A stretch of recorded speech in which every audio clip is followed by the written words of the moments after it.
সাংবিধানিক সংস্কারের যে বিষয়গুলো আপনারা বলেছেন সেখানে কিছু কিছু সাংবিধানিক সংস্কার আছে যেটা গণভোটেই আছে, ফলে এটা তো ম্যান্ডেটরি হয়ে যাবে গণভোটে যদি হ্যাঁ হয়।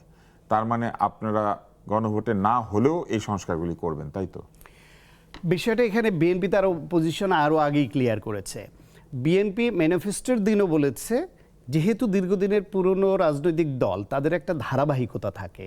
তাদের ধারাবাহিকতা শুরু হচ্ছে জিয়াউর রহমানের 19 দফা, তার কন্টিনিউশন হচ্ছে বেগম খালেদা জিয়ার ভিশন 2030, তার কন্টিনিউশন হচ্ছে তারেক রহমানের তত্ত্বাবধানে যে রাষ্ট্র মেরামতের 31 দফা সেটা, এবং এই 31 দফায় রাষ্ট্র মেরামতের সংস্কার সংক্রান্ত মেজরিটি অংশটা এর মধ্যে আছে।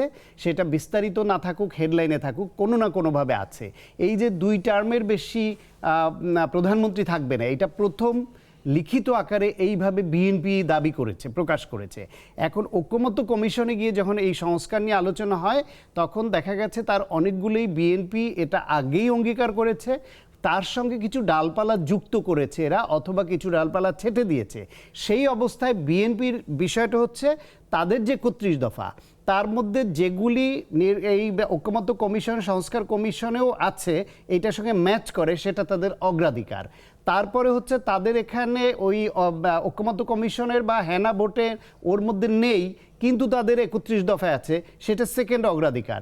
থার্ড অগ্রাধিকার হবে গিয়ে যেটা তাদের 31 দফা এবং কমন পড়েছে, এই দুইটা হওয়ার পরেও কিছু প্রস্তাবনা আছে যেটা তারা নোট অফ ডিসেন্ট ছিল, একমত হয়নি,